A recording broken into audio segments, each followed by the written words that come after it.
Elon Musk భారత్ని request చేస్తున్నాడు. Starlink internet సేవలు భారత్లో ఏర్పాటు చేస్తాను, మీరు అనుమతులు ఇవ్వండి దయచేసి. ఇప్పటికే 11,000 గ్రామాలు, మారుమూల గ్రామాలు, కొండ ప్రాంతం ఉన్నటువంటి గ్రామాలకి ఇంటర్నెట్ సదుపాయం లేదు, వాళ్ళకి 4G సదుపాయం కూడా లేదు. అదే స్టార్లింక్కి అవకాశం ఇస్తే భారతదేశంలో ఉన్నటువంటి ప్రతి మూలకు కూడా ఈ యొక్క అవకాశం కల్పిస్తాము, అందరికీ అందుబాటులోకి తీసుకొస్తాము. ఎప్పుడైనా ప్రకృతి విపత్తులు కలిగినప్పుడు అందరికీ ఇంటర్నెట్ సేవలు కూడా అందుతాయి. దీనివల్ల సిగ్నల్ లేనటువంటి బాధ ఉండదు. స్టార్లింక్ ఏంటంటే ఇలా సిగ్నల్ మనలాగా ఏర్పాటు చేసుకోదు, అది శాటిలైట్ ద్వారా వస్తాయి సిగ్నల్స్.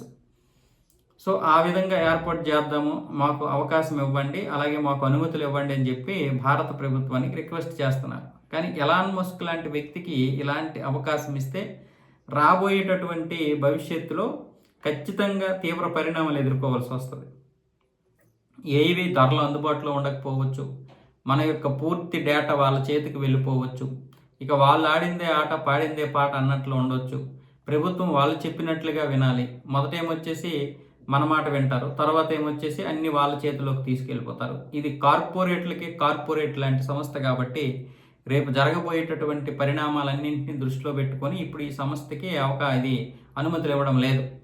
అయితే దీనికి సంబంధించి ముఖేష్ అంబానీ లాంటి వాళ్ళు ఇప్పటికే ప్రయత్నాలు చేస్తున్నారు, స్టార్లింక్ లాగే మనకు కూడా ఈ యొక్క ఇంటర్నెట్ సేవలు అందించాలని. ఇలాంటప్పుడు ఎలాన్ మస్క్ ఇస్తే దానికి పెద్ద నష్టం వస్తుంది. మీరు అనుకోవచ్చు, ముఖేష్ అంబానీ కోసమే కదా నరేంద్ర మోదీ ఉన్నాడు, మరి ఆయనకి ఇస్తే డబ్బు కూడా ఇస్తాడు, రేపు పార్టీ ఫండింగ్ ఇస్తాడని చెప్పి. ఎలాన్ మస్క్ ఇచ్చిన డబ్బులు ఇస్తాడు, అది గుర్తుపెట్టుకోండి. కానీ ఎలాన్ మస్క్ ఇవ్వడం వల్ల ఈ డబ్బు మొత్తం భారతదేశం బయటికి వెళ్ళిపోతుంది. ఇక్కడ పన్నుల రూపంలో ఉండిపోగా మిగతాదంతా డాలర్ రూపంలోకి వెళ్ళిపోద్ది. దానివల్ల అది ఎంత నష్టం. అదే ముఖేష్ అంబానీకి ఇస్తే ఇక్కడే ఉంటుంది, ప్రీమియం డబ్బు ఇక్కడే ఉంటుంది, పన్నుల డబ్బులు ఇక్కడే ఉంటాయి. దానివల్ల డాలర్ రూపంలోకి బయటికి వెళ్ళదు. ఇది మీరు గుర్తించుకోవాలి. ప్రతి ఒక్కరు బయటికి అంటే ఇతరులని ప్రతి ఒక్కరూ కూడా బయట దేశస్తుల యొక్క పెట్టుబడిదారులను గౌరవించినట్లుగా మన దేశంలో ఉన్నటువంటి వారిని గౌరవించడం చేత కాదు. పైగా రాజకీయ నాయకులకి అంటగట్టేసి వాళ్ళకి వాళ్ళే దోచుకుండ్రా, మొత్తం మీరే తినియండ్రా అని మళ్ళీ నింద ఒకటి. వాళ్ళు ఈరోజు మన దేశానికి చెందినటువంటి పెట్టుబడిదారులు ఇక్కడ పెట్టుబడులు పెడితే మన ఉద్యోగాలు మనకు వస్తాయి.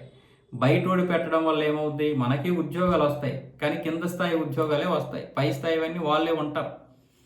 పైగా ఇక్కడ ఉన్నటువంటి డబ్బు మొత్తం దోచుకుని వెళ్ళిపోతారు. వీలైనంత వరకు మన పెట్టుబడులు మనమే పెట్టుకోవాలి మన దేశంలో. బయటోడు పెడితే మంచిదే, ఉద్యోగాలు వస్తాయి, కానీ డబ్బు కూడా బయటకు వెళ్ళిపోద్ది కదా. పెట్టొద్దని నేను చెప్పడం లేదు, పెట్టేవాడిని ఆపొద్దని చెప్తున్నాను.